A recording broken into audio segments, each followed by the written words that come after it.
이동형의 뉴스 정면 승부. 이동형의 뉴스 정면 승부.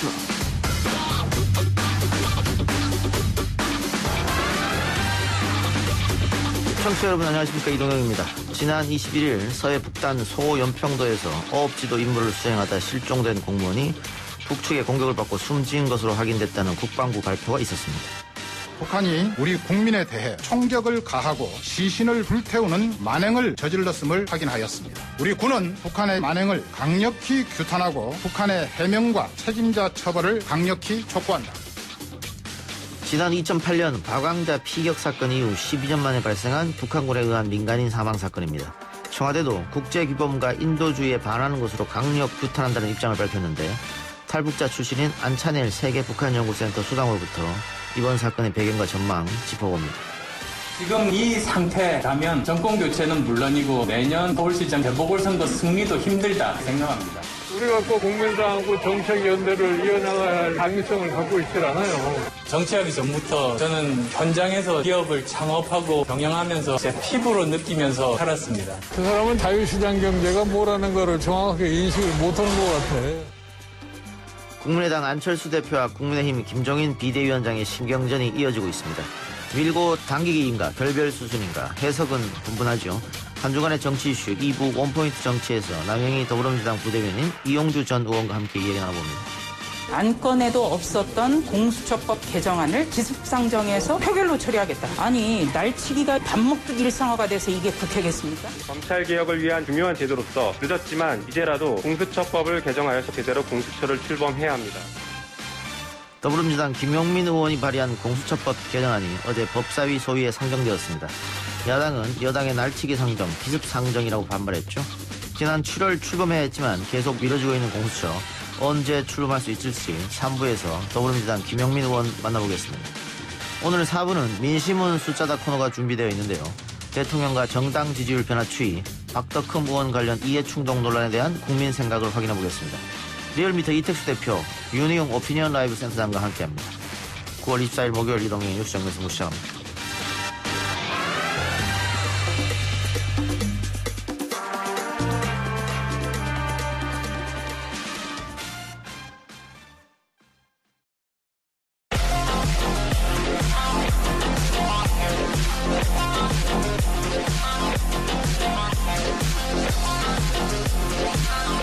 오늘 나온 뉴스들 언박싱 해드립니다. 기자 언박싱. 오늘은 오마이뉴스 박정호 기자 나왔습니다. 어서 오십시오. 안녕하십니까. 코로나 상황부터 짚어볼 텐데, 며칠 동안 두 자리 숫자로 내려가서 조금 안심했습니다만 어제 오늘 다시 세 자리 숫자가 됐네요. 그렇습니다. 오늘 0시 기준으로 신규 확진자가 125명 발생했는데요. 전날보다 15명 늘었습니다. 인구 이동량이 많은 추석 연휴를 앞두고 코로나19 억제가 어느 때보다 중요한 상황에서 연이틀 신규 확진자가 세 자릿수로 늘어나자 방역당국이 바짝 긴장을 하고 있습니다. 다중이용시설과 거주지, 직장 등을 중심으로 집단 감염과 염세 감염이 끊이지 않고 있는데, 이 강서구 소재 어린이집에서 집단 감염이 발생해서 누적 확진자가 교사, 원아 등 13명으로 파악이 됐고요. 어떻게 이게 퍼졌나 봤더니 최초 확진자인 어린이집 교사가 지난 13일 동대문구 소재 성경 모임에 참석한 것으로 파악이 되고 있습니다.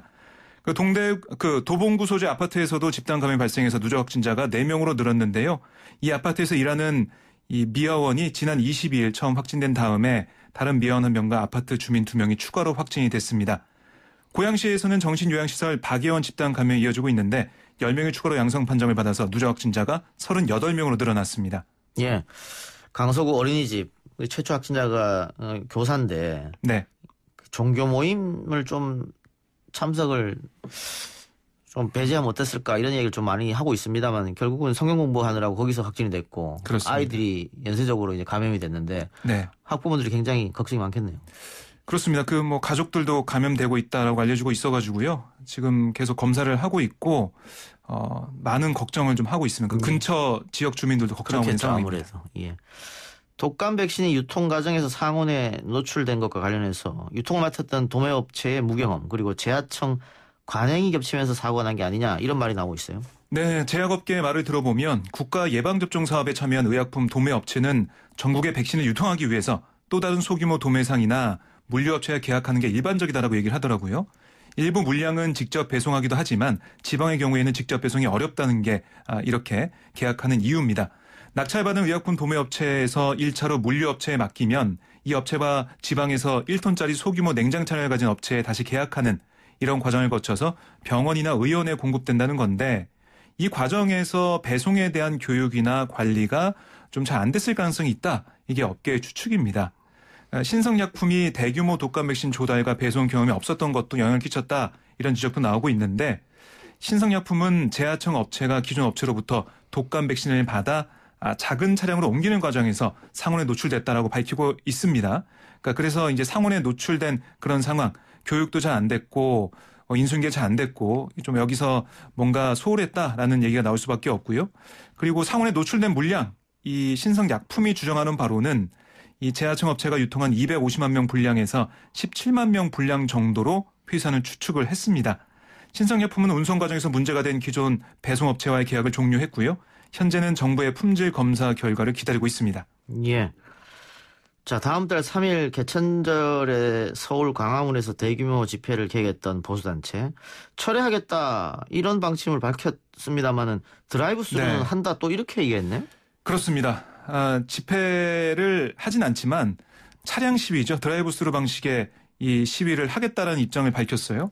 김문수 전 경기지사와 새로운 한국을 위한 국민운동 대표 서경석 목사 등이 오늘 국회 앞에서 기자회견을 열었습니다.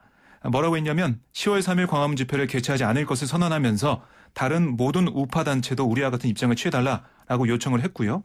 이 단체의 얘기를 들어보니까 개천절 오후 1시부터 5시 그러니까 여의도 정경련 회관에서 광화문 광장을 거쳐 서초 경찰서까지 차량 행진을 하겠다. 경찰에 신고를 했다고 합니다. 예. 신고 규모를 보니까 차량 200대라고 하고요. 이 새로운 한국을 위한 국민운동 여기서 200명이 각각 운전하는 차량 200대가 일정한 장소에서 모인 다음에 9대씩 끊어서 도로를 주행하겠다라고 전했습니다. 그러니까 서울시 방식은 어떻습니까? 원천 봉쇄입니까? 네, 경찰의 입장을 들어보니까요. 차량 시위와 관련해서도 방역당국의 집회금지 기준 또 주요 도로 차량 정체와 사고 우려 등을 고려해서 금지 통과할 것이다라고 얘기를 했습니다. 예. 그리고 더 이제 우려되는 게 뭐냐면 9대씩 나눠서 하는 차량 시위에 대해서는 자치구에 따라 집회금지 구역이 다르고 이 구역도 조금씩 달라지기도 한다라고 얘기해서 그러니까 종로나 중구 같은 도심 말고는 9대씩 가는 것은 막지 않을 수도 있겠다 이런 생각이 들더라고요. 좀 더 상황 봐야 될 것 같고요. 그런데 차량을 이용한 드라이브스루 방식의 집회를 한다고 하더라도 네. 집회 전 혹은 집회 후에 모이는 건 아닌가. 그 이후에 또 뭐 식사를 한다거나 이러지는 않을까. 이런 걱정도 된단 말이죠. 그 차에 타서 지나가는 건 상관없는데 어느 한 곳에 모여가지고 뭐 거리두기 이런 거 상관없이 마스크 잘 안 쓰고 어떤 모임을 하게 된다면 이게 우리 방역에 큰 영향을 줄 것으로 보이고요. 근데 더 우려스러운 건 차량 시위와는 별개로 개천절에 일반 집회가 열릴 가능성도 있습니다. 왜냐하면 광복절인 지난달 15일 광화문 집회를 주도했던 8.15 비상대책위원회는 개천절 집회 강행 입장이 변함이 없다라고 얘기하고 있거든요. 예. 그러니까 여기서는 뭐 지난번처럼 법원의 판단을 구하는 그런 방식을 통해서든 어떻게든 집회를 열겠다라고 하고 있어서요. 이것도 좀 봐야 될 것 같습니다. 지난번에는 허가를 했습니다만. 그렇습니다. 100명만 허락했는데 5천 명이 모인 거잖아요. 예, 그러니까 이번에도 그렇게 법원이 만약에 판단한다면 글쎄요. 비판 여론이 정말 커질 것 같습니다. 예. 자, 소연평도에서 실종된 남측 공무원이 북측 해상에서 북한군 단속정에 의해 피격됐고 시신도 불에 태워졌다. 이게 지금 국방부 발표죠? 네, 국방부에 따르면 북한은 기진맥진한 남측 공무원을 배에 태우지도 않은 채 진술을 들은 다음에 한 5시간 정도 지나서 아마 상부의 지시를 받은 것으로 보이는데요. 그 자리에서 사격을 가했고요. 이 사살 후에는 방독면에 방화복을 입은 군인이 기름까지 부어서 불태운 것으로 알려지고 있습니다. 뭐 코로나19를 염려에 뒀다 뭐 이런 겁니까? 네. 방화복 입고 했다는 것은? 그렇습니다. 그렇게 좀 볼 수가 있는 상황이고요. 이건 청와대는 어떤 입장입니까? 청와대는 오늘 NSC 상임위원회 회의를 열었습니다. 회의 결과 나왔는데 서주석 NSC 사무처장이 북한군이 아무런 무장도 하지 않고 저항할 의사도 없는 우리 국민을 총격으로 살해하고 시신을 훼손하는 것은 어떤 이유로도 정당화될 수 없다라고 얘기하면서 강력히 규탄한다. 북한은 이번 사건에 대한 모든 책임을 지고 그 진상을 명명백백히 밝히는 한편 책임자를 엄중 처벌해야 한다라고 지적을 했습니다. 네, 인도주의적 문제가 있으니까요. 네. 알겠습니다. 요 관련돼서 자세한 얘기는 이 코너고 인터뷰 시간으로 다시 가져보기로 하겠습니다. 법무부가 징벌적 손해배상제를 전면 확대하는 상법 개정안을 입법 예고했네요. 네. 이 상법 개정안의 경우에는 뭐 상인이 이윤 획득을 위해 악의적으로 위법행위를 한 경우 이런 상황에 대해서 징벌적인 손해배상을 물리게 하는 것이거든요. 이게 주요 내용인데 법안에는 상인은 상인적 방법으로 영업을 하는 자 아니면 뭐 회사 이걸 의미합니다. 이걸 놓고 보면 언론사도 영업활동하는 상법상 회사이기 때문에 징벌적 손해배상이 될 수도 있거든요. 그래서 오보에 대한 뭐 고의, 중과실이 인정되는 경우에 보도에 따른 뭐 손해의 5배 범위 내에서 배상 책임을 져야 할 수도 있는 상황입니다. 이렇게 되다 보니까 일부 법조계와 언론계에서는 언론자의 위축이 우려된다. 이런 목소리를 내고 있거든요. 근데 뭐 지금 서방 선진국에서도 가짜뉴스에 대한 처벌을 올리고 네. 있는 강력하게 그런 상황이잖아요. 그렇습니다. 그러니까 뭐 언론계의 법조계 얘기는 뭐냐면 가짜뉴스를 어떻게 판단할 거냐. 그걸 판단하고 또 재단하다 보면 언론 자유가 위축된다 이런 주장인데요. 유튜브도 포함됩니까? 그건 좀 법무부의 해석을 좀 봐야 될 것으로 보이는데 이 법무부는 언론사를 겨냥한 법안이 아니다라고 좀 얘기를 하고 있어요. 그러니까 고의 중과실이 요건이고 주요 사실관계를 확인하지 않거나 악의적으로 왜곡된 보도를 한 경우에 한해서만 적용될 여지가 있기 때문에 언론 자유의 위축으로 연결된다 생각하지 않는다 이렇게 주장을 하고 있습니다. 예. 가족 건설회사를 통해 피감 기관들로부터 수천억 원대 공사를 특혜 수수했다는 의혹을 받고 있죠. 박덕흠 의원. 국민의힘 탈당했고요. 네. 근데 2014년에 본인이 갖고 있던 그 회사 주식을 백지신탁했는데 그렇습니다. 당시에 액면가를 크게 웃도는 평가액을 써냈어요. 네, 민주당 윤재갑 의원이 농협중앙회로부터 제출받은 자료에 따르면 박 의원이 해영건설 주식 14만 7천 주를 농협에 백지신탁하며 써낸 주당 평가액이 4만 2,133원입니다. 액면가가 5천 원이니까 8배가 넘었고요. 또 원화종합건설 주식도 11만 8,800주의 경우에는 주당 평가 금액이 4만 2,251원에 그러니까 액면가 10,000원에 4배를 넘게 이렇게 조치를 한 거예요. 그렇게 근데 그럼 다른 사람들도 그렇게 했냐 봤더니 이 농협의 고위공직자 백지신탁 현황 이번 지난 18일 기준에 따르면 전체 75개 종 주식 중에 박 의원처럼 액면가보다 높은 평가액을 써낸 경우는 총 7개에 불과했습니다.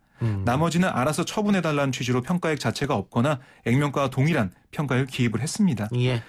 이런 여러 가지 의혹들로 인해서 박덕흠 의원은 국민의힘을 탈당했는데 민주당 이상직 의원도 이스타항공 문제로 탈당을 했지 않습니까? 그렇습니다. 이게 정치권에 미치는 여파는 어떨지 조금 더 지켜봐야 할 것 같고요.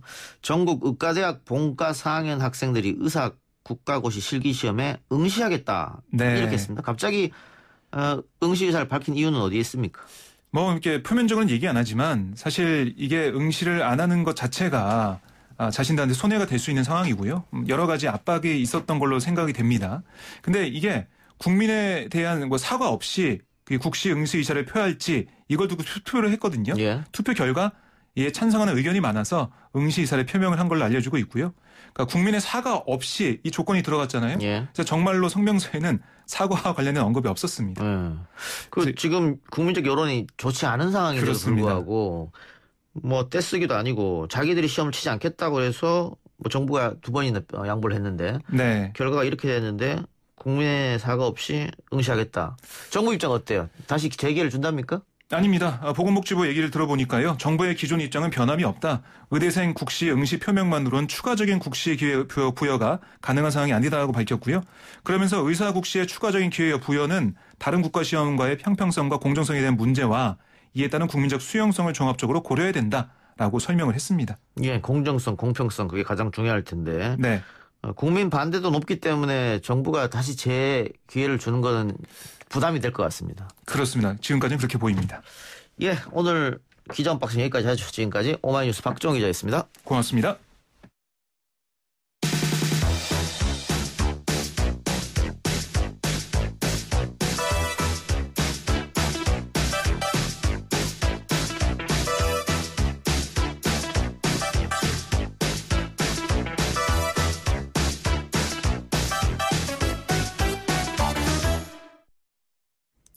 앞서 기자 언박싱 시간에 간단히 짚어봤습니다만 소연평도 인근 해상에서 어업 지도선에 타고 있다 실종된 우리 공무원이 북한의 총격을 받고 숨졌다는 국방부의 발표가 있었습니다.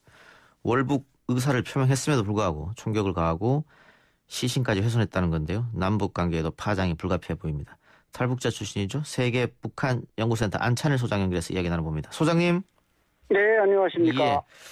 자, 북한군이 우리 국민을 사살해서 시신훼손까지 했다. 어떻게 이런 일이 벌어졌을까요? 제가 볼 때는 이것은 단순한 일은 아니지 않는가. 즉 지난 6월에 북한이 개성공단 내에 있는 남북 공동연락사무소를 폭파시켰는데 예. 그의 보금가는 우리 주권 재민의 우리 국민을 그렇게 무차별 사회했다는 것은 뭔가 북한이 최근에 우리 대한민국에게 어필하고 싶은 감정, 즉 말하자면 적대 관계에 대한 어필이라고 저는 생각이 됩니다. 예. 그 서해에서 표류하다가 북쪽 해역으로 넘어가는 경우가 종종 있는데 통상적이면 어떻게 신병이 처리가 됩니까? 네, 그쪽은 이제 북한의 그 사군단 내지 서해함대 사령부 관할인데 예. 통상적이라면은 이제 안내를 해서 조사를 받고 그 다음에 이제 절차대로 처리할 텐데 이번에는 그냥 무차별 사격을 했고 그 시신을 또 심하게 훼손시키는 행동까지 보였다. 이것은 뭔가 우리 대남 관계에서 뭔가 그 북한이 보여주고 싶은 그런 행동을 한 것으로밖에 달리 볼 수가 없습니다. 지금 보도가 나오는 걸 종합해 보면 그 경비 임무를 맡은 북한군이 상부에 보고하고 그 이후에 뭐 방독면을 쓰고 방호복을 입고 와서 사살했다. 그러면 어떻게 하라는 명령을 듣고 했다는 거, 그 북한 상부에 지시가 있었다. 이렇게 봐도 될까요? 네, 북한은 이제 국경 지역이나 동서해안이나 특히 휴전선 이런 접경 지역에서 코로나 발생 이후에 이제 접근하는 자는 무조건 사살하라 이런 명령이 하달된 것은 이미 지난 1월 31일 이후입니다. 예. 그런 걸 보면은 어쨌든 사살하는 게 그들의 명령 절차라고 하더라도 적어도 이것을 뭐 그 지역의 관할인 사군단장이나 이런 선에서는 해결하기 어렵고 평양에 어떤 지시가 있었기 때문에 그렇게 신속하게 처리했다고 봐야 합니다. 예, 방금 소장님 말씀처럼 그 로버트 에이브럼스 주한미군 사령관도 같은 얘기를 했습니다. 북한이 접경 지역 접근 시 즉시 사살 이미 경고를 내렸다고. 그렇다면 예. 코로나 때문에 그런 겁니까?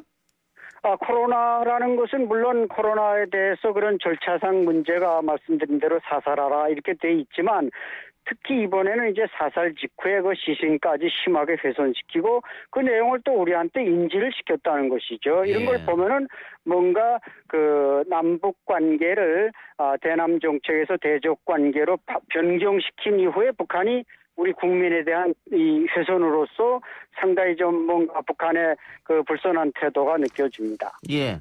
우리 당국이 오후 3시 반쯤에 실종 공무원이 북한 해역에서 발견된 정황을 포착했다고 하는데 그 직통전화나 이런 게 없었을까요? 어떤 거요?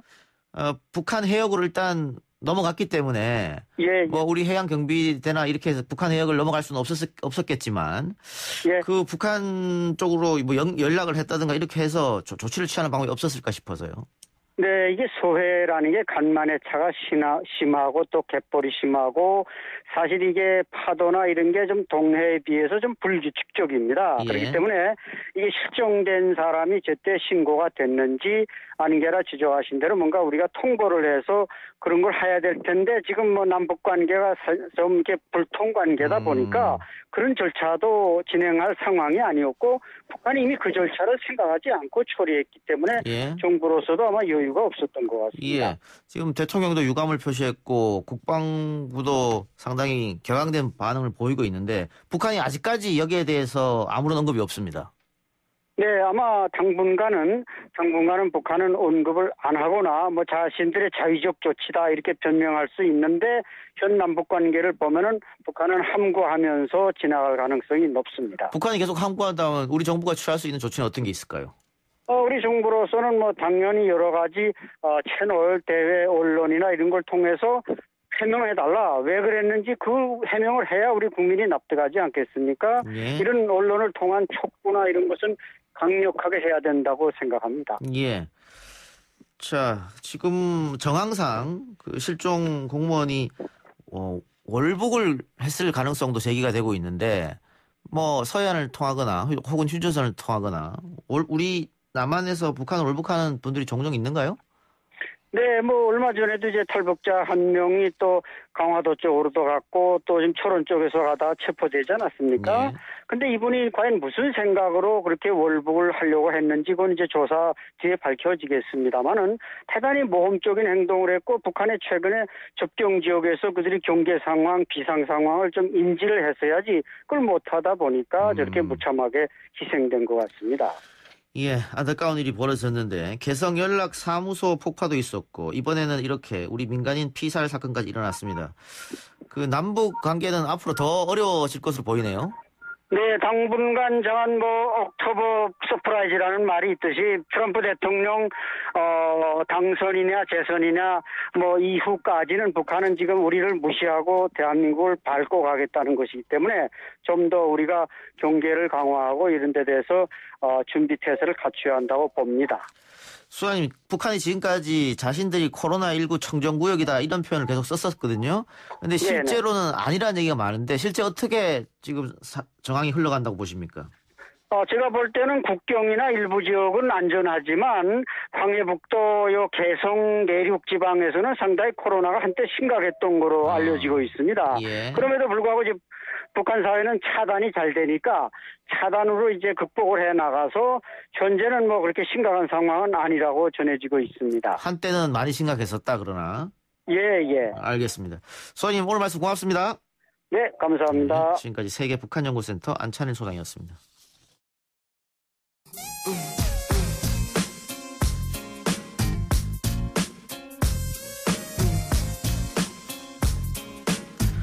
목요일 2부 원포인트 정치 시간입니다. 남영희 더불어민주당 부대변인 이용주 전 의원 나왔습니다. 어서 오십시오. 네, 안녕하세요. 피감 기관으로부터 수천억 원대 공사를 수주해서 이해 충돌을 넘어 비리 의혹이 계속 커지고 있는 박덕흠 의원. 어제 국민의당 탈당을 선언했습니다. 본인은 당에 부담을 주지 않겠다. 정치 공세에 맞서서 진실을 밝히겠다라고 했습니다만 어쨌든 당 차원의 징계와 처벌은 없었고 진상조사도 이루어지지 않아서 특히 여당 쪽에서는 굉장히 반발하고 있던데 두 분은 탈당 어떻게 보십니까? 예, 지금 어떻게 보면은 많은 문제를 일으키고 있어서 당에서 어느 정도 의사결정이 있지 않겠습니까? 더 있어봐야 더 문제가 더 커진다 싶어서 이쯤에서 좀 잠잠하게 하게끔 하는 그런 차원에서 탈당을 선언한 것이지 이 문제점을 인식해서 잘못에 대한 그 조치로서 탈당했다고는 보이지는 않습니다. 예. 사실상 박덕흠 의원에게 제기되고 있는 이런 의혹들은 가족 회사의 대표 국회 영업사원 정도의 까지 갔다고 저희는 판단을 하고 있는데요. 이런 부분이 처음에 의혹이 제기될 때는 400억 또 몇 천억까지 지금 가고 있는 상황이잖아요. 이런 과정에서 본인은 그날 입장문 발표할 때 경쟁 입찰이었고 문제가 전혀 없다라고 계속 주장을 하시지만 사실 제한 입찰 과정의 수주 문제도 계속 속속히 드러나고 있는 정황들이 있는데 저는 이런 상황에서 국민의힘에서 단 한 번의 조사나 어떤 징계 같은 내용을 언급하지 않았다라는 게 굉장히 심각한 것이라고 생각하거든요. 책임 있는 그 당의 자세를 보여주지 못했다. 그리고 또 심지어 박덕흠 의원은 탈당 기자회견에서 정치적 희생양 또 피해자 코스프레를 하셨어요. 제가 보기에는 앞으로 좀 지금 검찰의 수사도 받으셔야 될 부분이 그런 부분이 필요할 것 같습니다. 예, 민주당은 당연히 탈당이 아니고 국회의원직 사퇴를 해야 된다라고 하고 있고 박덕흠 의원의 지역구죠 충북 시민단체에서도 사퇴해야 된다라는 얘기를 하고 있는데 김홍걸 의원도 제명됐습니다만 국회의원직을 유지하고 있단 말이죠. 마찬가지 박덕흠 의원도 탈당했습니다만 국회의원직을 유지하고. 그러니까 이게 무슨 제명이나 탈당이 뭔 정치적으로 효과가 있겠느냐. 그 부분에 대해서는 지금 여당이나 야당이나 다 이제 문제점이 있는 거죠. 여야가 지금 현재 많은 여러분 국민들로부터 지탄을 받고 있는 사안들이 많이 있잖아요. 그렇다고 한다면은 단순하게 소위 정당을 벗어나는 탈당하는 것만으로서 면접을 받고 있지 않다. 국민이 그렇게 생각하지 않거든요. 그리고 여당이나 야당이나 그런 사안 자체가 문제가 있다면 필요한 절차를 밟아야 되는 거예요. 특히 현재 정당이 소속 의원을 국회의원직에서 자리를 뺄 수 있는 그런 권한이 없습니다. 그래서 법적인 절차는 국회법에 따라서 국회 본회의에서 소위 제명하는 절차를 거쳐야지만이 소위 의원직을 못하게 할 수 있는 절차가 있는 겁니다. 예. 현재 법이 없는 게 아니에요. 그렇다고 한다면은 여당이나 야당이나 그 절차, 이 현재 상황이 문제가 있다면 그 절차를 밟아야 되는 거예요. 예. 현재 구체적으로는 국회 윤리특위라는 게 있기 때문에 그 두 사안들, 여당에서 야당 사안을 말할 것, 야당이 여당 사안을 말할 것이니 그 두 사안 올려놓고 이게 제명할 수 있는 소위 정치적인 컨센서스를 이루어낼 수 있냐. 그 못한다고 한다면 여당 다 국민들한테 비난을 받아야죠. 하고 있는 것은 어떻게 국민들이 저 두 당들 다 쇼하는 거 아니냐. 예. 서로 한 컷씩 잡고 서로 빠트하려는 거 아니냐. 이렇게 볼 수도 있다. 이거 봅니다. 남영희 부대변인이 아까 박덕흠 의원 수사도 받을 수 있다라고 이야기했는데 지금 이해충돌 문제가 부딪히고 있기 때문에 부패방지법이나 공직자윤리법 위반은 해당될 수 있다. 다만 제3자 뇌물죄가 가능하겠느냐. 검사 출신이 있을까? 어떻게 보세요? 제3자 뇌물죄 굉장히 이제 좀 어려운 요건이 되는 건데요. 이번에 특히 이제 박덕흠 의원이 이제 최근에 10년간의 낙찰 건수 중에 50건 중에 약 42건. 상당한 부분이죠. 상당한 부분이 제한 입찰을 통해서 수주를 한 것인데 소위 제한 입찰이라는 것이 일정한 자격을 갖고 있거나 일정한 기술이 있는 경우에 뭐 입찰자 자체를 좀 제한해서 해서 사실상 그 업체에 줄 수 있는 그러한 것을 공사를 발주하는 거죠. 그렇다 한다면은 50건 중에 42건이라는 이런 상당히 높은 퍼센티지 공사를 왜 발주자가 제한 입찰로 정했는지 소위 그 과정에 여러 가지 좀 수사는 좀 들여다볼 부분이 있을 것이다. 그러한 과정에 여러 가지 좀 문제점이 발견된다고 한다면은 그걸 소위 뇌물죄로는 의율이 가능할 수도 있고 여러 가지 복잡한 문제 생길 수 있을 겁니다. 그래서 그런 부분들은 좀 더 살펴봐야 될 것 같다. 더 붙여보면 이제 박덕흠 의원이 국토위 그 국정감사 법안 심의 과정에서 신기술 업체를 우대해줘야 된다라는 주장을 엄청 하면서 했죠. 했죠. 근데 그 결과 그 자신의 가족 회사에 또 그 피감기관으로부터 또 수백억 대 그 신기술 이용 사용 뭐 그런 비용을 또 취득을 한 경우가 있잖아요. 이런 지점에서 이 주변에서 하는 얘기가 다스는 뭐 형님 것이라고 주장했던 NBA 향이 뭐 또 향수가 떠오른다 이런 얘기까지 떠오를 정도로 사실 그 자신의 그 부실 공사와 그 입찰 비리 규제 강화하는 법안을 막은 것 이런 것까지 다 포함하면 사실 자신의 사익 편취를 위해서 이용한 부분이 분명히 있지 않나 그런 부분 의혹들이 해소돼야 될 것 같습니다. 어쨌든 이건 시민단체에서 고발을 했기 때문에 검찰이 들여다보면 이 전 의원 이야기대로 좀 문제가 충분히 있을 수도 있겠다. 그렇죠? 예, 그렇게 보입니다. 그래서 이게 이해충돌 문제가 박덕흠 의원 한 사람만의 문제냐. 전수조사 해야 된다. 이런 얘기가 있는데 가능할까요? 어떻게 보세요? 참 저는 필요하다고 생각하죠. 근데 이번 민주당에서 정기국회 내에 이해충돌 방지법을 처리하겠다라는 입장을 발표를 했거든요. 그리고 김남국 의원이 상임위 직무와 관련된 그 사적 이익 취득 행위에 대한 징계 내용을 다룬 그 법안을 또 발의한 상태입니다. 근데 이 부분에 대해서 그 민주당 지도부가 그 조금 이제 세심하게 들여다봐야 된다라고 하는 부분에 있어서는 그 제척과 기피 제도 에 관련해서 국회직은 또 일반 공직하고 다르기 때문에 자세히 들여다봐야 된다. 예를 들면 뭐 그 법관 출신의 문제들이 또 그 같은 법제사법위원회에 일할 수 없다 이런 전문성하고 또 연결되는 부분들이 이해충돌을 일으킬 수 있기 때문에 이 부분들을 좀 더 자세히 들여다보자라고 얘기를 하고 있는 상황인데요. 제가 볼 때는 어찌 됐든 이해충돌 방지법이라는 게 현직에 있으면서 본인의 그 직무와 관련된 부분에 이익을 취득하는 부분은 국민들이 이제 뭐 용납하지 못하는 시대가 아닐까 생각합니다. 이전에도 이런 이제 논란을 많이 있었죠. 근데 그때마다 좀 명확히 규정을 만드니 좀 구체적인 성과를 내고 왔어야 되는데 논란만 사고해가지고 나면은 그냥 유야무야 돼버렸던 것이 문제라는 겁니다. 그래서 이번에 그런 일환으로서 전수조사를 한번 해보고 나면은 국민들이 그리고 각 부처라든지 행정부라든지 국회 내에서도 이러이러한 문제점이 있기 때문에 최소한의 어느 정도까지는 이해충돌 방지하기 위해서 어떤 국회 내의 규칙이라든지 여러 걸 법이라든지 이걸 정하자는 걸 하기 위해서는 여야 간의 유불리를 따지지 말고 이해충돌에 관한 전수조사를 전체 해볼 필요가 있다. 어차피 선거는 끝났지 않습니까? 그렇다 하더라도 앞으로를 위해서는 해야 된다. 그건 뭐 여야 원내대표가 만나서 합의하면 금방 이루어질 것인데. 쉽지는 않습니다. 알겠습니다. 미래통합당이 국민의힘으로 당명을 바꿀 때 국민의당과 통합을 염두에 둔 게 아니냐. 결국은 김종인과 안철수가 손을 잡지 않겠느냐 이런 해석이 있었습니다만 최근에 김종인 대표가 안철수 대표에게 좀 각을 세우는 모습들이 좀 많이 보이고 있습니다. 이거는 어떻게 보십니까? 그 신경전? 밀당?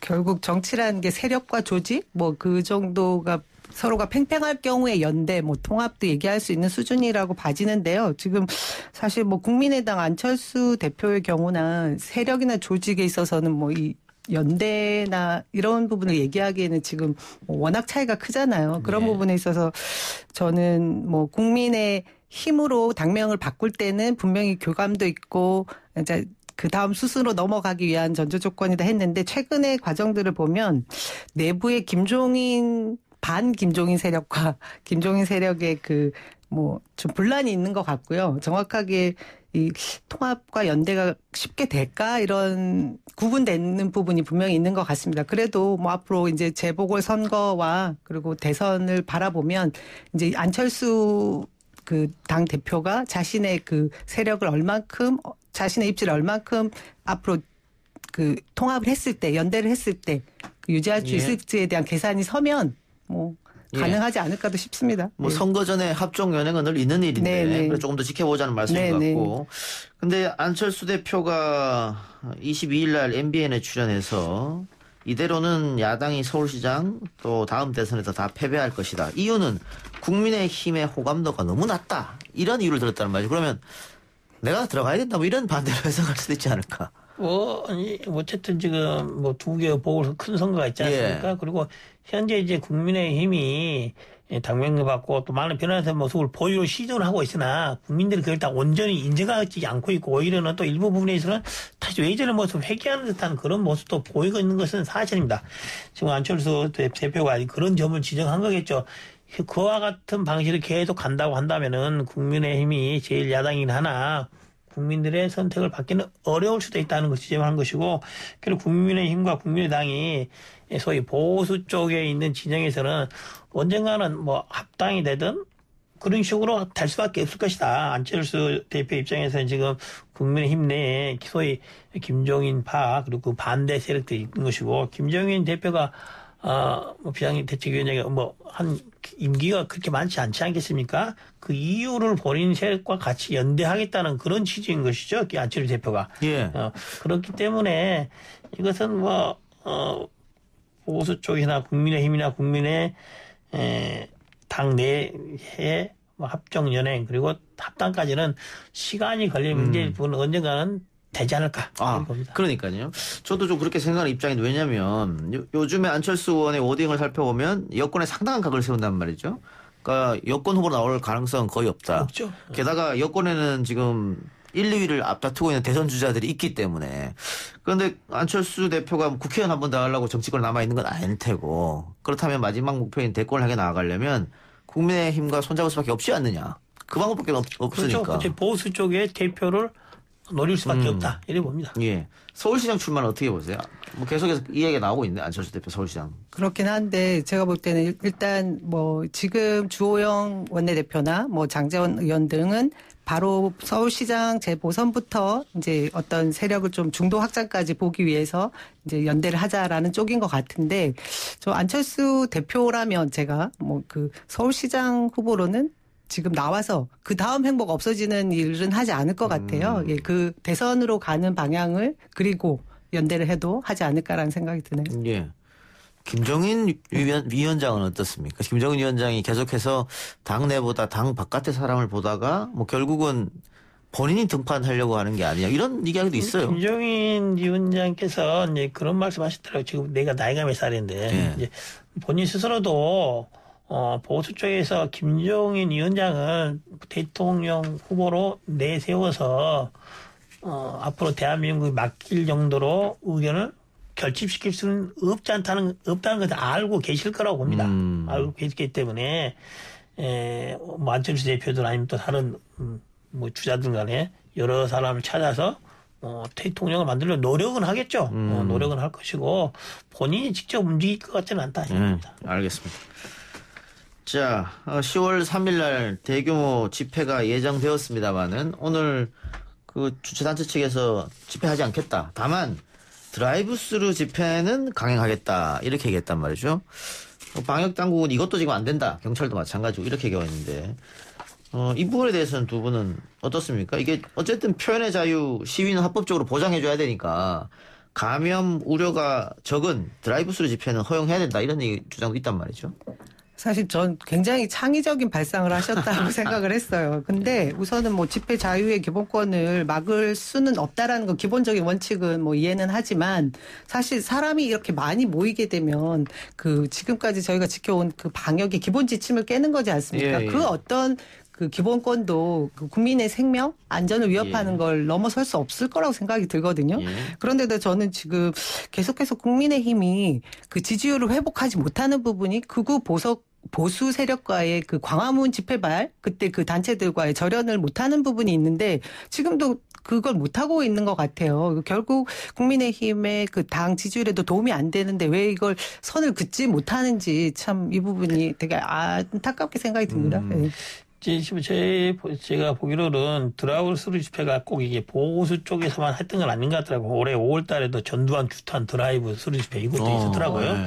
그런 거 보면은 그 드라이브스루 집회라는 그 형식 자체를 문제 삼을 건 아니라고 보고 또 현재 코로나가 모든 사람이 광화문에 나타난 것 자체를 막아야 될 그 정도는 아니라고 보기 때문에 어느 정도 허용은 가능하다. 그러나 드라이브스루의 집회 그 자체를 통해서 감염 우려가 높다고 한다면은 그에 대해 상당한 제한을 가할 필요는 있다. 그래서 전면적인 집회를 안 하겠다고 했으나 드라이브스루 집회를 하겠다고 한다면은 경찰이 그 주최 측에 명확히 뭐 차량은 몇 대 정도까지 그다음에 시간도 정해주고 이렇게 해야 될 것이다. 최근에 인천 지방법원에서 뭐 집회 조건 6가지를 냈지 않습니까? 상당히 자세히 규정을 했던데 뭐 그걸 살펴서라도 경찰에서 주최자 측과 협의를 해서 좀 더 강력하게 대상이라든지 시간이라든지 방식을 제한해서는 허용할 필요는 있지 않을까.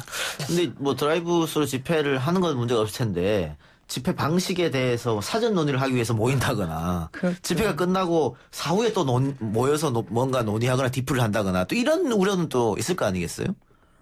그런 문제 때문에. 그 규모나 사실 실제 일어나는 그 상황에 대해서 누구도 상상할 수가 없지 않습니까? 그래서 전면적으로 사실 불허해야 되는 게 맞을 거란 생각이 듭니다. 지금 지난번에 저희가 너무 힘든 상황들을 재확산이라는 힘든 상황들을 겪었었는데 또 한 번 그 상황이 발생하지 않으라는 법이 없지 않겠습니까? 그리고 행정적 비용도 엄청나게 각오를 해야 될 부분인데 뭐 그걸 어느 제한적으로 풀어준다? 이 부분은 제가 보기엔 굉장히 어려운 문제라고 생각이 들어요. 이전에 이건 어때요? 지금 이런 식으로 표현의 자유, 집회 시위의 자유와 뭐 국민의 행복 추구권, 건강권 어쨌든 권리와 법이 부딪히고 있는 상황이잖아요. 이럴 때 어떻게 판단해야 되는 거예요? 둘 다 집회의 자유는 헌법에서 보장한 본질적인 제한에 속합니다. 그래서 집회 자유를 원천적으로 금지하는 건 있을 수 없는 것이고요. 또 제한을 할 수도 있죠. 법률 근거에 따라서 특히 현재와 같은 감염병 예방이라는 공공복리적 차원에서 감염을 하기 때문에 그런 걸 감안한 행정적이라든지 여러 가지 조치로서 제한하는 기준을 정해서는 제한이 가능할 거라고 봐요. 그래서 그 한도 내에서 해야 될 것이다. 예, 어쨌든 법적 테두리 안에서 해야 되는 것이니까. 그렇죠. 알겠습니다. 경찰이 글쎄요. 일단 뭐 대통령도 10월 3일 집회는 있을 수 없다라는 강경한 워딩을 했었고 민주당 이낙연 대표도 경찰청장을 만난 자리에서 뭐 공권력을 힘이 보여야 된다 이런 이야기를 했기 때문에 집회가 어떻게 될지 조금 더 지켜봐야 할 것 같습니다. 예, 오늘 두 분 말씀은 여기까지 듣겠습니다. 지금까지 남영희 더불어민주당 부대변인 이용주 전 의원과 함께했습니다. 고맙습니다. 고맙습니다. 네, 글쎄 안 들려 들을 뉴스 없어 아무 뉴스도 귀에 들어오지 않아 듣고 또 들어도 들을 뉴스 없어 만든 게 이프로야 이동영의 뉴스 정면 승부.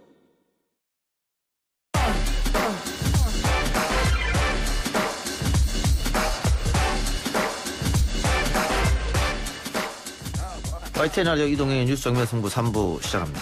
여론조사를 통해 민심을 읽어보는 시간이죠. 민심은 숫자다 코너. 오늘도 오피니언 라이브 윤희용 여론분석센터장, 리얼미터 이택수 대표 나왔습니다. 어서 오십시오. 네, 안녕하십니까. 먼저 대통령과 정당 지지율부터 살펴볼까요? 예, 리얼미터에서 조사를 했는데요.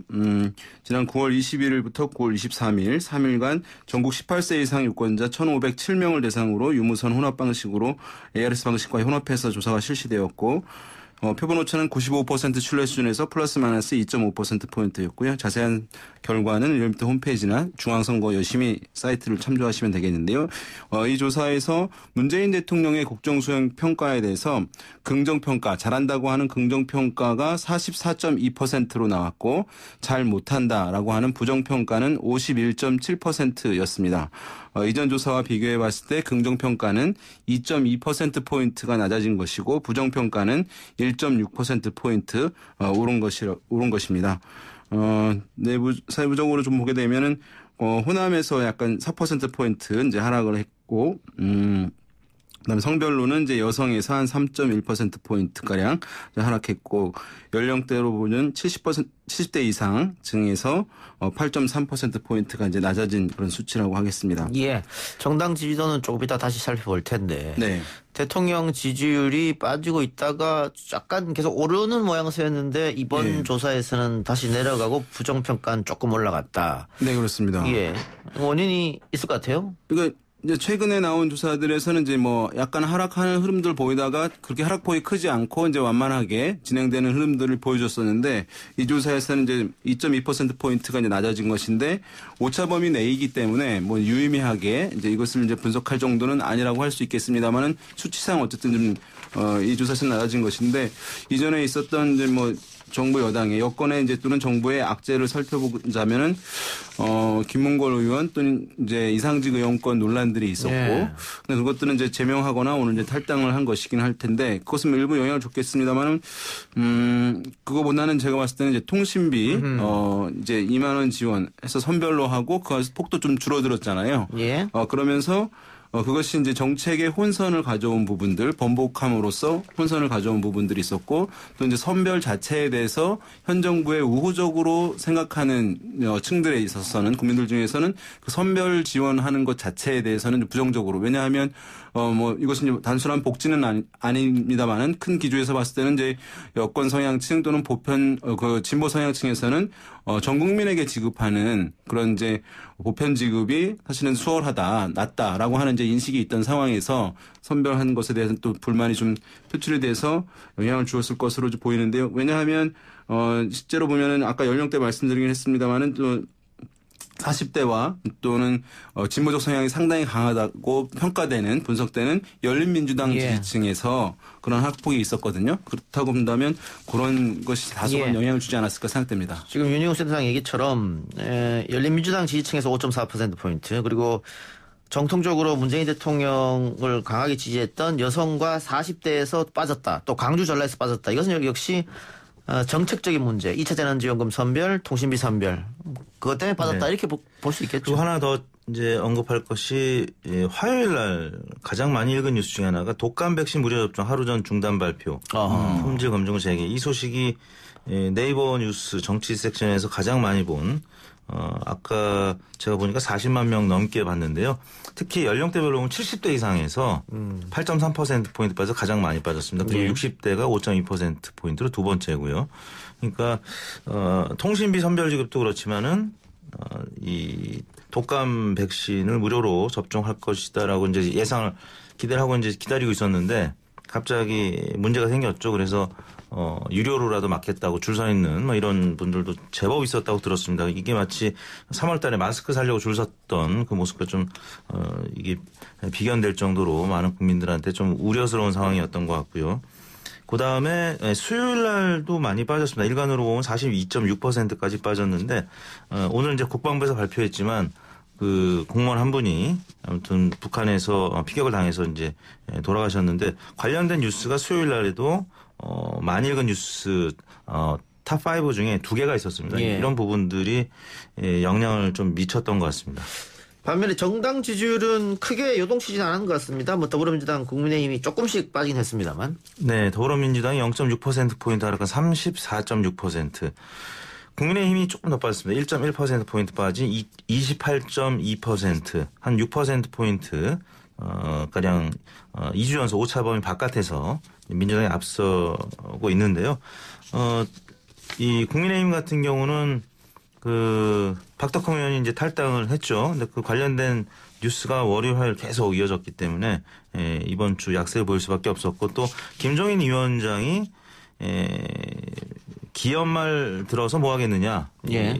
공정경제 3법 관련해서 드라이브를 걸면서 이 당내에서도 그렇고 또 재계에서 비판하는 목소리들이 또 나오고 있습니다. 그러다 보니까 이번 주는 국민의힘이 조금 더 낙폭이 컸고요. 그다음에 국민의당이 6.4%로 0.2%포인트 올랐는데 지지난주에 비하면 국민의당이 한 2%포인트 올랐습니다. 4%에서 6%포인트가량으로 오른 게 사실 많이 오른 거죠. 그렇죠. 50%가량 증가한 거기 때문에 역시 국민의힘과 헷갈려하는 분들이 생겨나기 시작했다. 예, 네. 알겠습니다. 네, 그다음 열린민주당이 5.9% 수준으로 나타났습니다. 윤희호 센터장님, 네. 예, 지금 큰 차이는 없습니다만 어쨌든 국민의힘이 민주당보다는 낙폭이 좀 더 컸어요.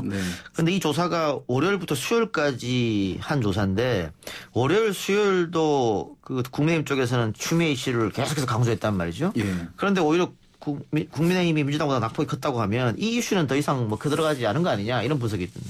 맞습니다. 이제 여권에 대해서 이제 부정적인 인식을 또 확산시키는 데는 일정 부분 효과가 이제 있었을 수 있을 텐데 그것이 실제로 그 공세를 주로 제기하는 야당, 특히 국민의힘의 그런 반사 효과로 충분하게 이어지는 데는 지금 약간 이제 제약되고 있는 상황이다. 지난번 이제 보게 되면 또 30% 상회하기도 하고 또 여당과 격차를 상당히 좁히는 최근 이제 조사 결과들도 지난주 이제 있었는데요.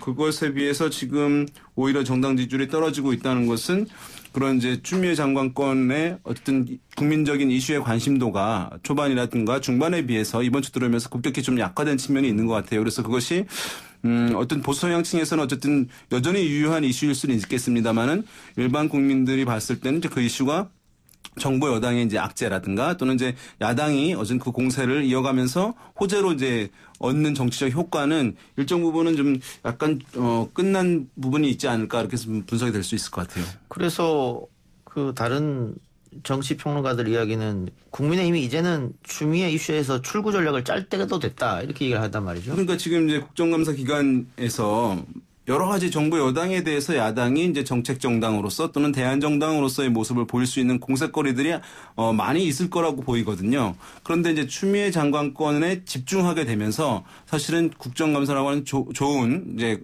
정기국회라고 하는 이제 좋은 기회의 장을 사실은 살려나가지 못하고 정치적인 이슈로 이제 공세되니까 여권층은 지난번 조국 장관권 때문에 일종의 이런 이제 학습 효과를 갖게 된 측면이 있는 것으로 보여요. 그래서 이제 그것이 방어 심리를 작동할 수밖에 없는 것이니까 여권층의 정부 여당으로부터의 이탈을 제약하는 이제 효과로 발생할 수 있고 왜냐하면 정치적인 이슈로 이제 받아들일 테니까 그래서 실제 정치적 이슈보다는 그런 정책적인 사안들 가지고 공방이 이루어지게 되면 중도 중간층에서는 상당히 민감하게 영향을 받을 수 있는 환경이었음에도 불구하고 그렇지 못했기 때문에 약간 뭐 어떻게 보면은 전략적인 차원에서 좀 미스가 있었던 측면들 있다고 얘기할 수 있겠고 그런 면에서 아직 남은 기간 동안 어떻게 이제 좀 전략을 전환할지 주목되는 부분이라고 하겠습니다. 예, 이 대표님이 아까 이 수요일 날 그 대통령 지지율, 정당 지지율이 좀 많이 빠졌는데 그건 아마 연평도 해상에 실종된 우리 공무원 문제가 있었을 것이다. 네, 그 부분도 영향을 미쳤고. 예, 그 분명히 이 건은 민주당이나 대통령으로서는 악재일 텐데. 그렇죠. 근데 이게 오랫동안 영향을 미칠 것인가 어떻게 보세요? 일단 이낙연 당대표도 엄중한 사안에 대해서 지금 북한을 하기 시작했고요. 대통령도 지금 단호한 목소리를 내고 있습니다. 그래서 이 부분의 심각성에 대해서는 당청이 모두 지금 공통적으로 지금 확인을 하고 있기 때문에 이 부분은 뭐 이런 스탠스라면 오래 갈 것 같지는 않은데 일단 이번 주 뭐 오늘 내일 뭐 충격파는 좀 이어질 가능성이 있습니다.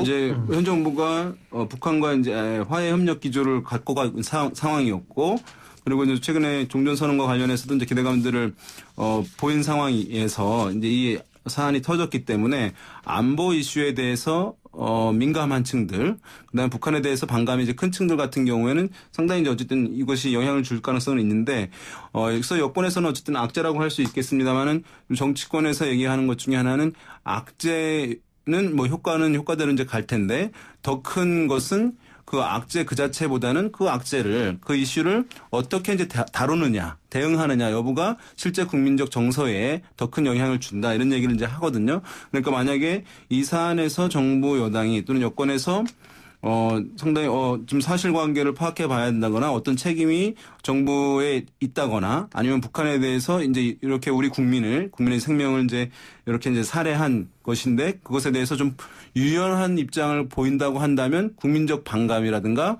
부정적 인식이 더 고조될 수밖에 없을 텐데 지금까지 나오는 것은 이제 상당히 정부 여당에서도 단호한 입장들, 그래서 강경하게 대응해야 된다, 북한의 책임을 요구해야 된다, 이런 것들을 나오고 있는 상황이어서, 그것이 뭐 약간 그런 부정적 효과를 좀 제약할 가능성은 있지 않을까 생각됩니다. 김홍걸 제명과 박덕흠 탈당은 어떻게 여론에 영향을 미칠까요? 일단 김홍걸 의원께 먼저 이제 지난주에 영향을 미쳤죠.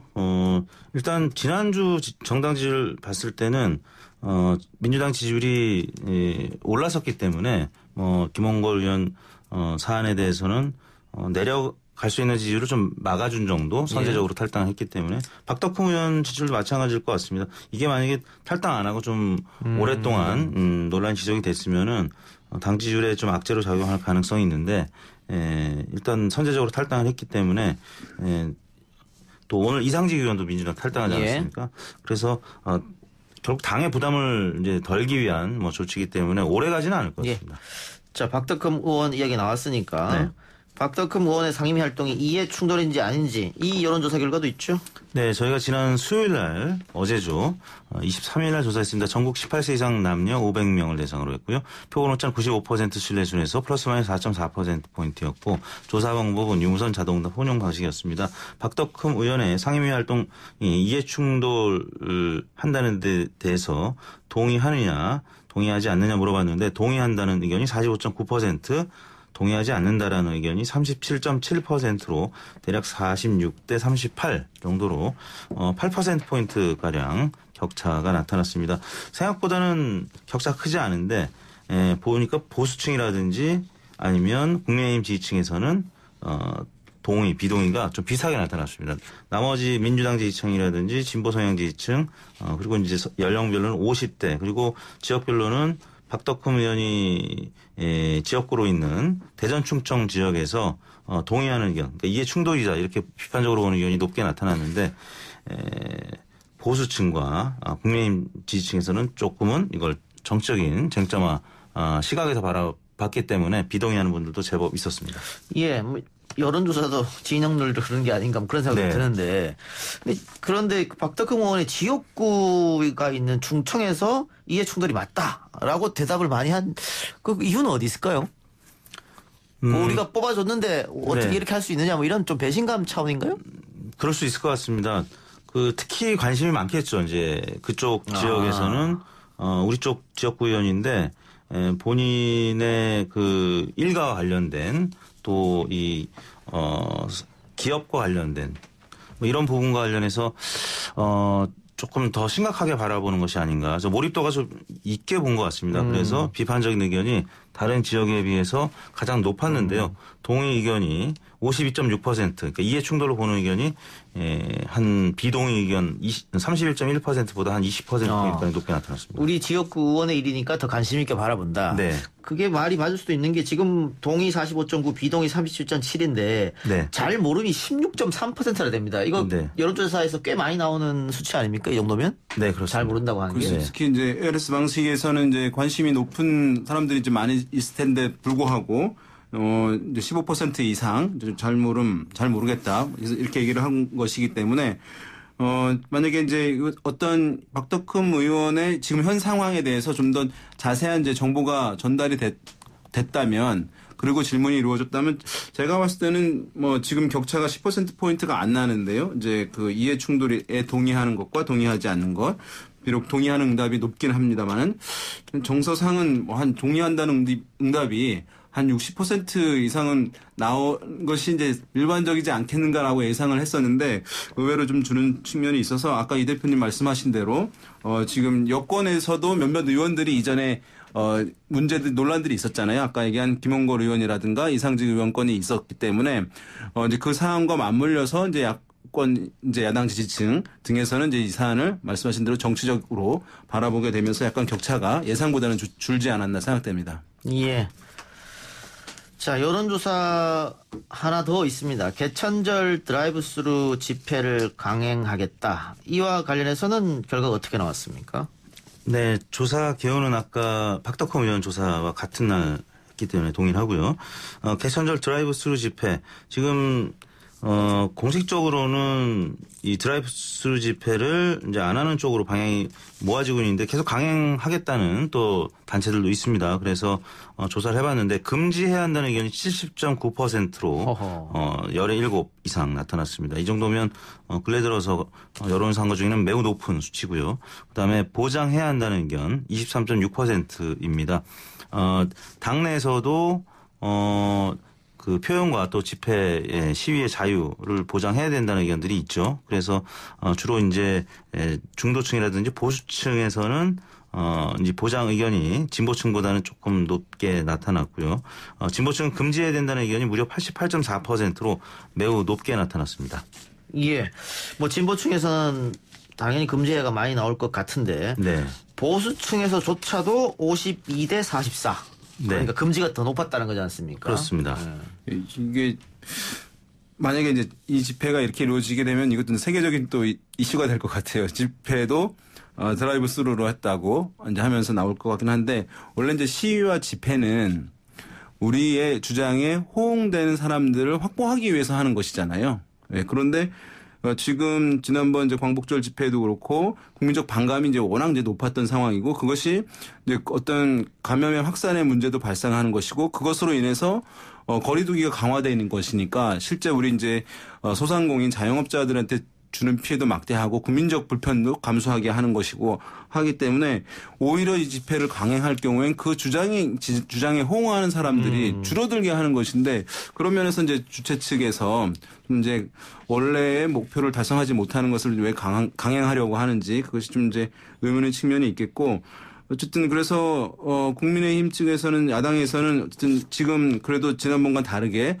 매우 이제 단호한 입장들 이것은 이제 상관없다. 우리랑 상관없다. 또는 자제해야 한다라고 하는 입장들을 이제 보이고 있는데, 그래서 뭐 그 책임론은 지난번보다는 그렇게 크지는 않을 것으로 보이는데 다만 뭐 집회를 이제 강행했다. 그런데 또 관련자들이 연관된 분들이 참여했다라고 하게 되면 또 논란이 될 수 있는 것이기 때문에 변화하려고 하는 국민의힘 입장에서는 좀 더 강한 이제 입장들, 또 다음에 당과 관련된 사람들이 참여하지 않도록 하는 관리들, 그래야지만 당에 대한 국민적인 인식을 변화시키는데 도움이 되지 않을까 생각됩니다. 예.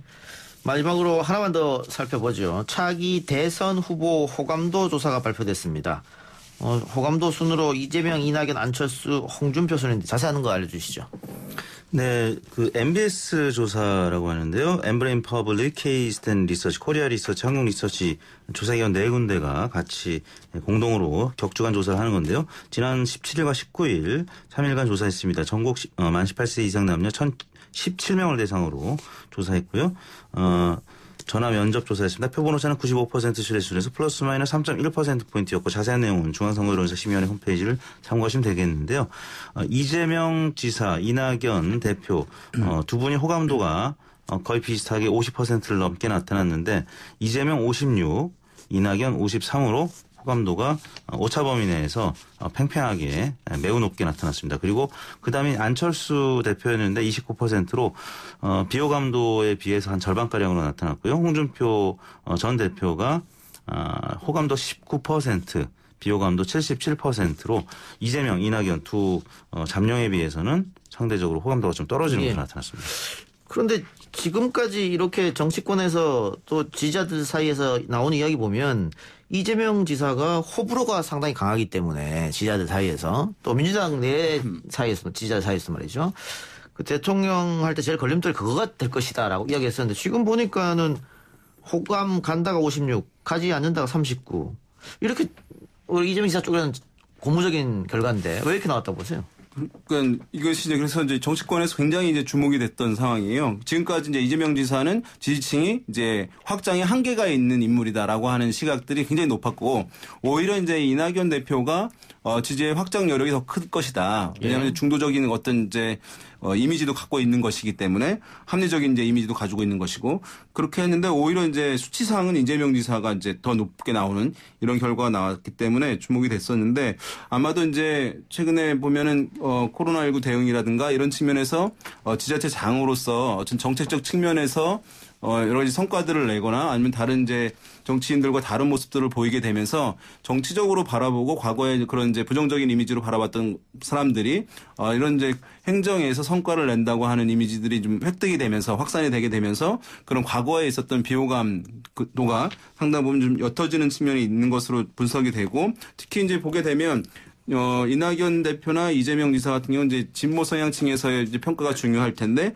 진보층에서 호감도를 보더라도 이재명 71%, 이낙연 77%로 거의 차이가 없거든요. 그러니까 진보 성향층에서 70% 이상이 두 명 다 호감을 받고 있는 것이니까 그런 이제 진보층들 또는 이제 여권 지지층에서 이재명 지사가 그동안 가지고 있던 비토 정서 이른바 그것들이 과거보다는 좀 상당 부분 옅어진 것으로 이제 분석이 되고요. 그래서 이제 이것이 이제 계속 이어나갈 수 있을 것인지 그런 것들이 이제 주목되는 것인데 이 호감도라는 것이 왜 중요하냐면 사람들이 이제 호감을 해야 나중에 정치적 지지로 이어지는 것이기 때문에 호감하지 않는 사람을 지지할 수는 없는 것이거든요. 그래서 이제 선거에서는 항상 정치인들 먼저 이 호감도를 파악을 해보게 됩니다. 물론 그 전에는 이제 인지도를 파악하는 것이죠.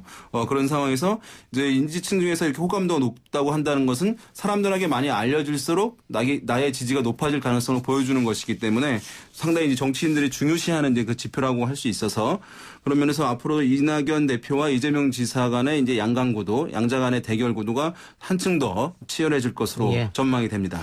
조금 구체적으로 들어가 보면 이낙연 의원과 이재명 지사의 호감도 차이는 56대 53이니까 얼마 나지 않습니다. 3% 정도 차이니까. 그 두 사람의 생물학적 고향이라고 할 수 있는 대구 경북과 광주 전라를 보면 광주 전라가 이재명 65, 이낙연 77. 대구 경북은 이재명 41, 이낙연 32. 어떻게 보면 당연한 결과라고 볼 수 있겠고요. 정치적 고향이라고 할 수 있는 이재명 지사의 인천 경기 66, 이낙연 56, 10% 정도 이재명 씨 앞서고 있고 이번에 이낙연 의원이 서울에서 국회의원이 당선됐으니까 서울을 살펴보면 이재명 54, 이낙연 53.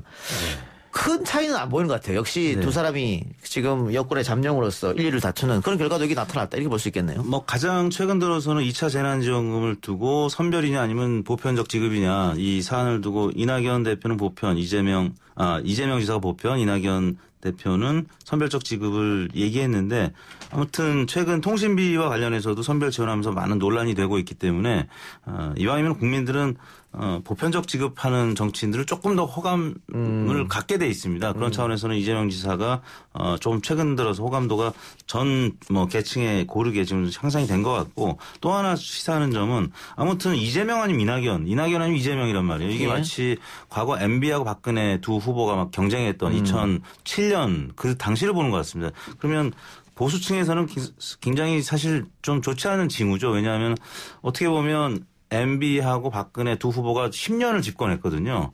근데 어떤 상황을 두고 지금 국민의힘 잠룡하고 싸우는 게 아니라 민주당 내 두 잠룡 간의 싸움이 되고 있기 때문에 주요 사안들을 다 지금 민주당 소속 정치인들이 다 소비하고 있고 국민들이 거기에서 또 관심 갖고 있고 그러다 보니까 국민의힘 입장에서는 굉장히 지금 어려운 상황이라는 걸 또 보여주는 지표가 아닌가 싶습니다. 이제 대선 주자 이제 여론조사가 많이 나올 텐데요. 뭐 벌써 이제 얘기하냐면 사실은 그렇게 많이 남지가 않은 상황인데 이게 이제 이 여론조사들이 왜 영향을 좀 많이 미치냐면 사실 이제 이렇게 1위, 2위 나오게 되면 상위권 주자별로 언론 미디어에서 정보량을 더 많이 생산을 하게 돼요. 그렇게 되겠죠. 그러면 이제 상위에 있는 사람들이 더 강화되는 이제 효과가 발생하는 것이고 그렇게 되면 이제 하위에 이 그룹에 있는 후보들이 이제 위로 치고 올라가는 것이 상당히 이제 어려워지는 부분들이 발생할 수밖에 없는 그런 상황인데 지금 워낙 이제 여당에 있는 두 유력 주자와 또는 다른 이제 야당에 있는 주자들 간의 격차가 워낙 크기 때문에 지금 야당에서는 사실은 이렇다 할 주자가 없는 부재한 상황이라고 할 수 있거든요. 또 윤석열 검찰총장 같은 경우는 이제 뭐 자기를 빼달라고 얘기를 한 상황이기 때문에 그런 면에서 이제 말씀하신 대로 이슈의 주목도가 여권의 두 주자에게 집중되게 되면 야권 주자들 같은 경우는 야당 입장에서는 어쨌든 경쟁 있는 후보를 만드는 기회들이 공간이 좁아진 측면이 있기 때문에 상당히 이제 고민이 더 깊어질 수밖에 없는 그런 지표들이라고 할 수 있겠습니다. 알겠습니다. 진보층 호감도는 아까 말씀드린 대로 이재명 71, 이낙연 77이었고요. 보수층 호감도에서는 이재명 39, 이낙연 28이었습니다. 오늘 여기까지 하고 두 분 말씀 마무리하겠습니다. 수고하셨습니다. 네, 감사합니다.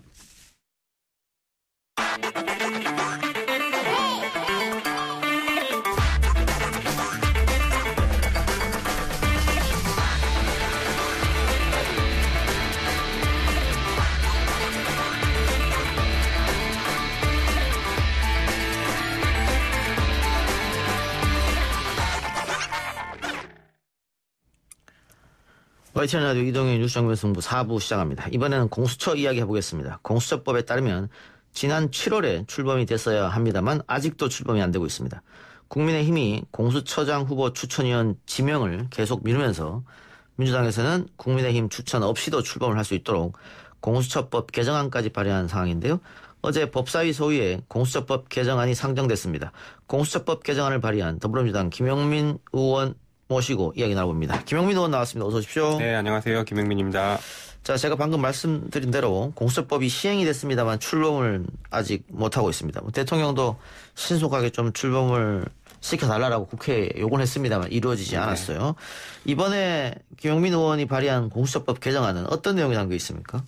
네, 크게 두 가지입니다. 말씀하신 것처럼 지금 처장이 임명되지 않아서 공수처가 아예 출범 못하고 있는데요.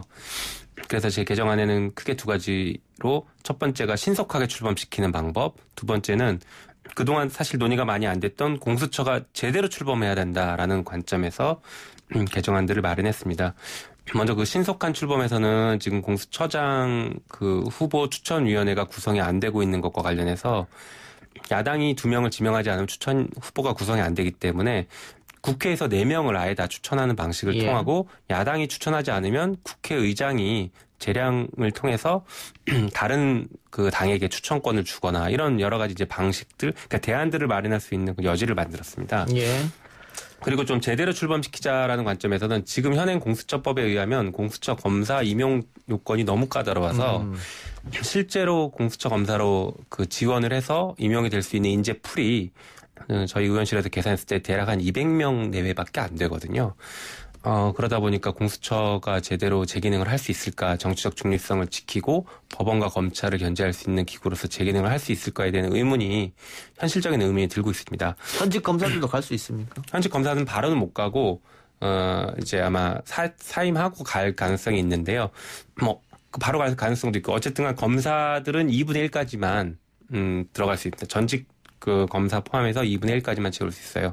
근데 문제는 지금 그 검사 자격 요건이 판사 또는 검사 경력 5년 이상을 그 요건으로 하고 있기 때문에 판검사 출신들은 아니면은 검사가 될 수 없는, 사실상 안 되는 구조입니다.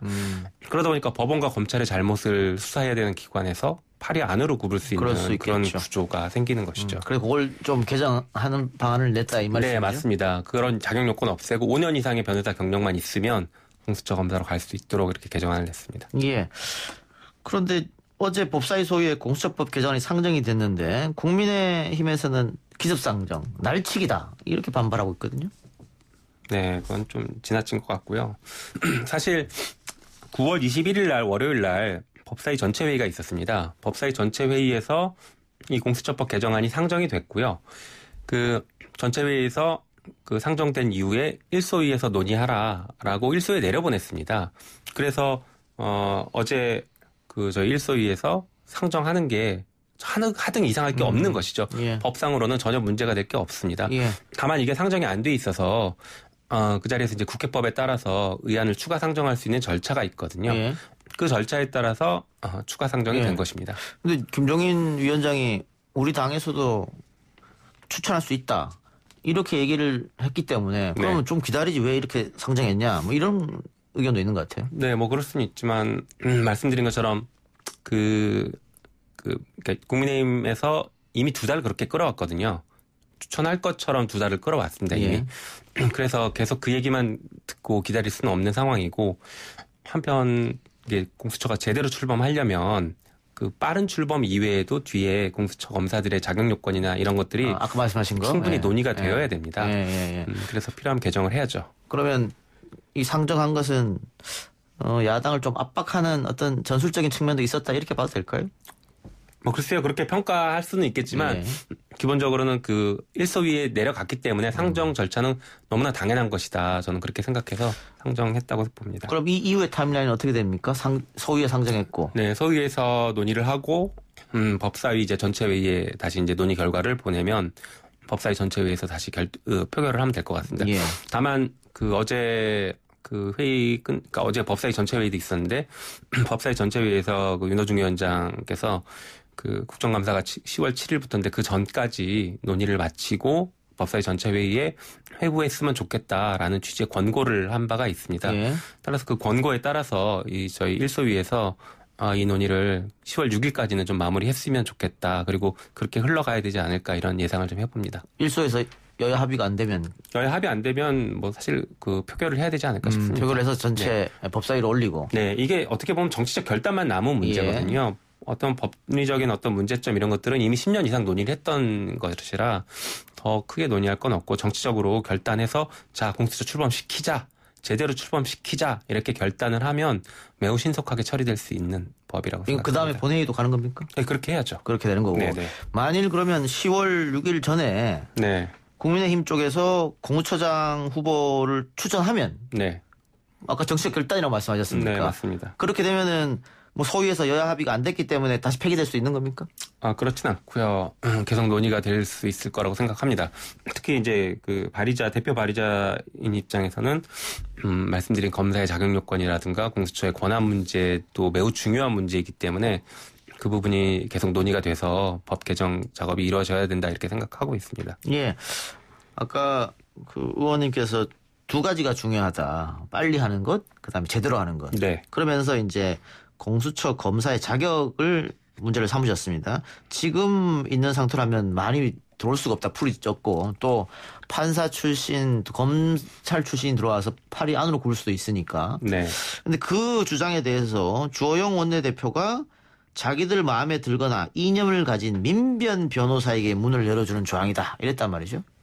이거 어떻게 반박하시겠습니까? 그거는 이제 뭐 공수처장이 마음대로 검사를 뽑는 건 아니고 인사위원회에서 충분히 검토를 합니다. 그리고 이게 자격 요건이 지금 현행법이 너무 지나치다라고 말씀드린 게 다른 법과 비교를 해보면 바로 드러납니다. 그 특검법을 보면은 우리 그 많이 기억하시는 최순실 특검 그리고 최근에 드루킹 특검 그리고 상설 특검법이라고 있습니다. 이런 특검법들을 보면은 특별검사 말고 특별검사 보호라는 보직이 있는데 공수처로 치면 공수처 차장급 되는 분들이거든요. 이분들의 자격 요건이 변호사 7년 이상이면 됩니다. 그런데 공수처 검사는 그거보다 낮은 직급인데도 불구하고 10년 이상의 변호사 자격과 5년 이상의 경력을 두고 있어서 지나치게 가중돼 있다라는 것이죠. 한편 공수처 차장이랑 비교해도 이게 어색합니다. 공수처 차장이라는 것은 공수처에서는 2번째로 높은 사람입니다. 그래서 검사들보다 윗직급의 사람인데 공수처 차장의 자격 요건도 변호사 10년이기만 하면 됩니다. 실무 자격 요건이 필요가 없어요. 그런데 그 아래의 직급인 공수처 검사는 특이하게 그 실무 경력, 판사 또는 검사 경력 5년 이상을 요구하고 있다라는 게 매우 어색하죠. 그래서 이렇게 검사들을 지나치게 가중해 놓는 것은 공수처가 오히려 지나치게 보수적이거나 정치적 중립성을 훼손시킬 수 있는 가능성이 있지 않을까 이런 우려가 반대로 제기되고 있는 상황입니다. 지금 공수처가 출범 못하는 것은 공수처장 후보를 야당이 추천을 하지 않고 있기 때문에 그런 건데 이게 마지막에 어쨌든 추천해서 최종 2명을 대통령한테 올리면 1명을 대통령이 선정하는 그런 과정이죠. 맞습니다. 그럼 공수처장은 그렇게 임명이 되고 공수처 차장이라든가 공수처 검사라든가 이건 어떻게 구성이 됩니까? 그것도 다 이제 공수처장이 추천하고 그다음에 인사위원회를 구성해서 인사위원회에서 추천하는 방식입니다. 그래서 대통령이 임명하는 방식이죠. 그럼 결국은 공수처장이 임명이 안 되면 아무것도 안 되는 거예요? 맞습니다. 공수처장이 임명 안 되면 조직을 전혀 구성할 수가 없습니다. 또 예산도 지금 신청하기 어렵죠. 공수처장이 해야 되니까. 알겠습니다. 공수처 출범은 그러면 연내 가능하다 이렇게 판단하시는 겁니까? 왜냐하면 국정감사, 추석, 그다음에 바로 예산이거든요. 그렇죠. 정치적인 어떤 일정이 좀 빠듯하긴 한데 지금 정치 상황인과 그다음에 개정안이 논의되고 있는 이런 뭐 상황들을 보면 연내 출범은 가능하지 않을까 싶고 연내 출범 반드시 시키도록 노력해 보겠습니다. 연내 출범하게 되면 바로 수사 시작됩니까? 조직 정비하고 뭐 바로 수사 진행할 수 있지 않을까 싶습니다. 사실 준비단이 이미 한 5, 6개월 정도는 준비를 해놨거든요. 지금 청사도 만들었고 과천청사 5동을 지금 그대로 비워두고 있습니다. 그래서 공수처장과 검사들만 뽑히면 바로 투입해서 근무를 할 수 있는 그런 여건은 마련되어 있습니다. 예. 어쨌든 야당은 지금까지 계속 반대하면서 헌법재판소에 위헌 신청을 했으니까 그 결과를 기다려보자면 이렇게 얘기하고 있는데 네. 지금 공수처가 수사할 수 있는 그 대상을 보면 네. 결국은 여권 인사들이 더 많이 대상이 될 수밖에 없거든요. 당연하죠. 근데 왜 야당이 반대하고 있을까? 이제 그게 악용될 수 있다라는 우려를 계속 얘기하는데 제가 볼 때 실제 이유는 공수처가 검찰에 대한 견제 기능을 하고 검찰이 어떻게 보면 이제 정권의 입맛에 맞는 수사를 하는데 무력화될 가능성이 있거든요. 그런데 과거 국민의당 힘당 그리고 그 전신당에서는 정권을 잡았을 때 검찰을 사실상 정권의 편에서 악용을 했고 활용을 해왔습니다. 그래서 지금 검찰의 권한이 줄어드는 것도 반대하는 것이고 나중에 자기들이 정권을 다시 잡았을 때 검찰을 여전히 활용해서 정치적으로 활용하고 싶은 그런 욕구들이 있는 것이죠. 그래서 검찰의 힘이 줄어들거나 견제를 받는 것 자체에 대해서 근본적으로 반대를 하고 있습니다. 사실 야당이 정부를 견제하고 정부를 비판하는 게 본령인데 특이하게 검찰에 있어서만 검찰을 비판하지 않아요. 보시면 아실 겁니다. 다른 기관은 다 비판한다. 국방부, 법무부도 비판하죠. 다른 기업, 경찰, 행안부 가리지 않고 다 비판합니다. 그런데 검찰은 감싸고 돕니다. 그것은 검찰 개혁을 막아서 나중에 제대로 활용하고 싶은 그 근본적인 정치적인 이해관계와 욕구가 있기 때문이다 이렇게 생각합니다. 그래서 지금 반대하고 있는 게 아니냐? 네, 저는 그렇게 보고 있습니다. 자, 공수처 출범도 결국은 검찰 개혁을 하기 위해서 하는 건데 이 공수처 출범과 함께 또 검경 수사권 조정도 역시 검찰 개혁의 일환입니다. 네. 그래서 검찰의 힘을 좀 빼야 된다. 수사권 조정을 해야 된다. 근데 지금 대통령령 살펴보면 도대체 검찰의 수사권을 뺏은 게 뭐가 있냐. 다시 다 가지고 갔다. 그래서 여러 말이 좀 나오는 것 같아요. 어제 저희가 황운하 의원과도 인터뷰했는데 검찰개혁 핵심 취지와 역행하고 있다. 그래서 당에서 아마 의견이 나올 거다. 이런 얘기가 나왔단 말이죠. 근데 시간이 지금 별로 없을 것 같은데요. 그렇죠. 당에서는 아마 입장을 더 정리를 하는 것으로 알고 있고요. 아마 이게 지금 검경 수사권 조정과 지금 시행령들은 과도기입니다. 검찰개혁에. 그래서 시행착오들을 좀 계속 바로잡는 작업들을 해야 될 것 같고 저는 보다 근본적으로 검찰의 수사기소권을 분리시키는 방향으로 가야 된다고 생각하고 그것을 지금 21대 국회 내에서 빨리 준비를 해서 통과까지 만들어내는 게 더 중요하다 저는 이렇게 개인적으로 생각하고 있거든요. 그래서 지금 검경 수사권 조정 이 문제는 그 수사기소 완전 분리로 가는 과도기이기 때문에 어떤 종국적인 단계가 아니다라고 좀 일단 이해를 해주시면 좋을 것 같고 그 과정에서 시행착오는 또 신속하게 우리 정부에서 수정하고 개정하는 방향을 이렇게 잡는 게 일단 지금은 바람직하지 않을까 싶습니다. 물론 지금 단계에서 개정해서 법의 취지를 살려서 시행령 그래서 이제 검찰의 어떤 권한을 더 직접 수사 범위를 축소하는 것들이 가능하다라면 지금 당장 하는 게 더 맞다 이렇게 생각되지만 그게 지금 뭐 현실적인 여건 때문에 어렵다라면 시행착오로 거치는 과정에서 신속하게 빨리 보완을 해나가야 된다 이렇게 생각합니다. 일단 대통령령에 따라서 시행을 해보고 미비점이 있으면 좀 개선할 수도 있으니까 네, 그렇죠. 어쨌든 최종 목표는 수사와 기소 분리 아니냐 이 말씀인 것 같네요. 예, 알겠습니다. 오늘 김용민 의원과의 인터뷰는 여기까지만 하겠습니다. 지금까지 더불어민주당 김용민 의원이었습니다. 수고하셨습니다. 감사합니다.